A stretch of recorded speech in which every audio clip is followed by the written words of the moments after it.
Olá a todos! Tudo bem com vocês? Aqui é a professora Daniela Sanches e hoje nós vamos estudar mais um tipo textual, o tipo textual expositivo. Vamos lá? Então, primeiramente, vamos definir aqui o que é, o texto expositivo. É um tipo de texto que visa a apresentação de um conceito ou uma ideia. Então, você vai somente expor, não vai emitir opinião, tá?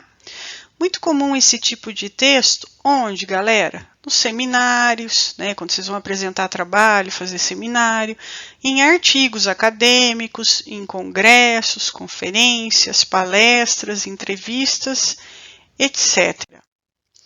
O texto expositivo tem que ser bem claro que ele tem que ser imparcial, tá? Você não pode puxar sardinha de forma alguma para lado nenhum aí na história que você estiver contando, certo? Então ele tem que ser algo neutro. O objetivo dele é somente informar e não trazer opinião. Olha, informar, não trazer opinião, tá bom? É uma exposição sobre o assunto que será retratado apenas. Vamos dar um exemplo disso, né? Notícias, elas são notícias de jornais, por exemplo, né? Ela não deve ter interferência nenhuma da opinião do autor. Então, ele só basta ele expor aquele fato, aquele acontecimento, mas a opinião dele ele não pode emitir, tá? Então, ele só está fazendo aí um comunicado, só está expondo algo. Então, agora nós vamos comentar um pouquinho as características deste texto expositivo, tá? Então, ele é um texto, um tipo de texto que procura o quê? Definir, conceituar, informar, descrever ou até mesmo comparar as informações contidas nele, tá? Ele também é muito claro, então, porque ele é muito claro, ele é curto, né? Ele é objetivo, também tem que ser didático, a fim de que a outra pessoa compreenda muito bem. Ele pode, não pode ser escrito em primeira pessoa do singular em eu, então acontece de existir? Sim, mas não é muito utilizado, tá? Você vai acabar encontrando aí verbos impessoais, né? Entende-se, pode-se, compreende-se, às vezes também a Segunda Guerra Mundial aconteceu no ano tal, então terceira pessoa do singular, tá? E também é importante falar que ele tem uma relação entre emissor, receptor, né, aquele que emite, aquele que recebe o que? A mensagem, esse texto desenvolvido. Então, ele tem uma ligação bem forte entre o emissor e o receptor, ou seja, entre quem escreve e o seu leitor aí, né? Também chamado de interlocutor. Quais são as partes, então, a estrutura do texto expositivo, principalmente para os fins acadêmicos? É uma estrutura de introdução, na qual você vai apresentar o que você pretende expor, né, a ideia principal. Aí vem o desenvolvimento, na qual você vai detalhar essa ideia, né? E por fim, né, a conclusão, na onde você finaliza. Lembrando que desse começo, meio e fim, você não pode emitir opiniões, tá? Ele trata-se de um texto expositivo, você só expõe os fatos, não opiniões. Aí eu tenho alguns elementos que fazem parte desse texto expositivo que já foram comentados, né, que é o emissor, aquele que escreve, que está emitindo a mensagem, e eu vou ter o receptor, no caso o leitor, aí, a quem se destina esse texto. Então, dependendo, né, do seu público-alvo, o texto tem que ser escrito de uma maneira que ele o compreenda. Por exemplo, você vai escrever um texto para crianças de 7 anos, lógico que não vai ser da mesma forma que você escrever para adolescentes, né? O vocabulário ele vai ser alterado. Você pode escrever de uma forma mais elaborada, né? Utilizando até termos mais formais no seu texto. Por quê? Porque você já tem um vocabulário maior, uma compreensão maior de mundo, né? De vocabulário e vai conseguir entendê-lo assim melhor.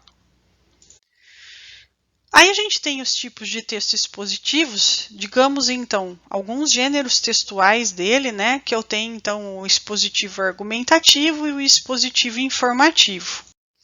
Lembrando que basicamente textos expositivos é a exposição de fatos, tá?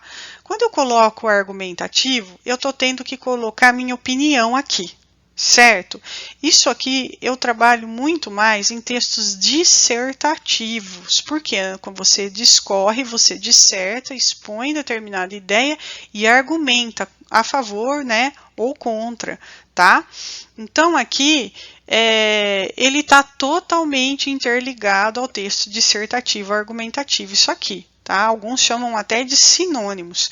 Um exemplo disso seria o texto de opinião, em qual eu vou ter também aqueles elementos que nós já comunicamos, né? Falamos da introdução, aqui, ó, tudo isso que está em azul seria o meu desenvolvimento, eu tenho o fecho, que seria a minha conclusão, porém, o que eu tenho de diferente? Eu tenho a opinião, que no anterior, né, eu não tinha, tá?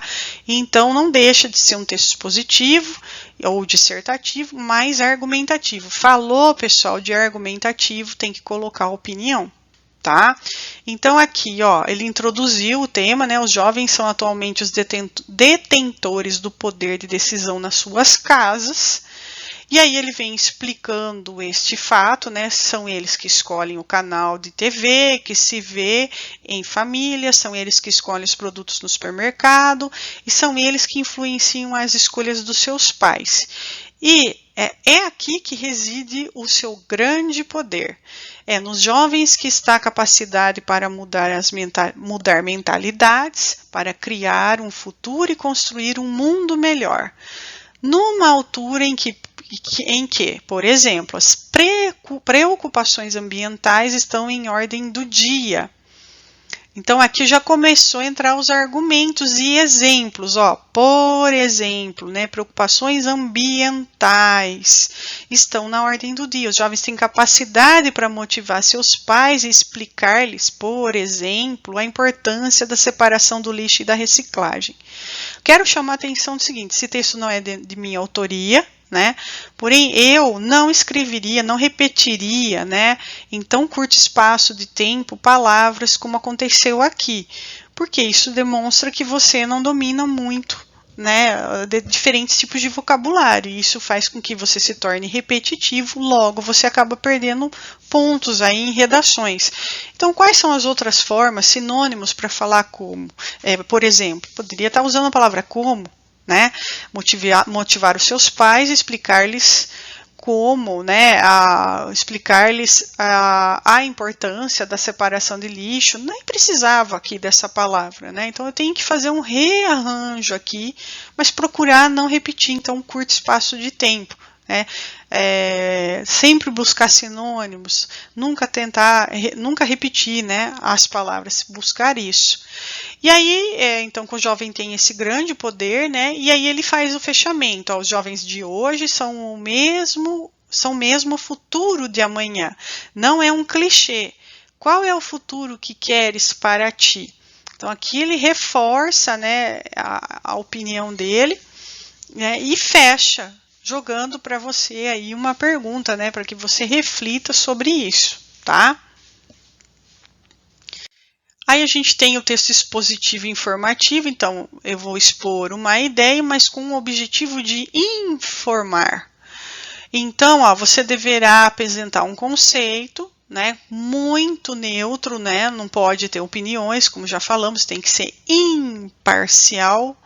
E veja então um exemplo, né? Então você vai ser imparcial, vai manter a neutralidade na exposição dessa ideia, mas você tem que também estar informando. Então olha o exemplo, a ANS define teste sorológico para o novo coronavírus como cobertura obrigatória de planos de saúde. O exame detecta a presença dos anticorpos IgA ou IgG ou IgM no sangue, produzidos pelo organismo, após exposição ao vírus. O paciente precisa de requisição feita por um médico.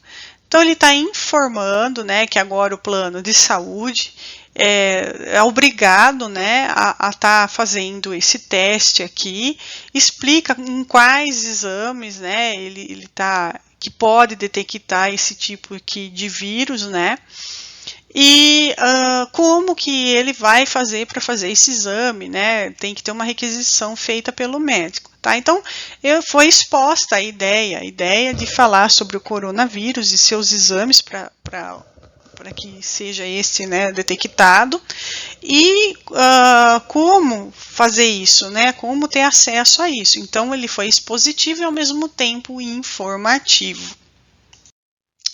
Bom, pessoal, era isso. Eu espero que eu tenha ajudado vocês nesse tipo textual. Se você gostou, dá um like lá no meu canal e também se inscreve. Até a próxima. Tchau, tchau.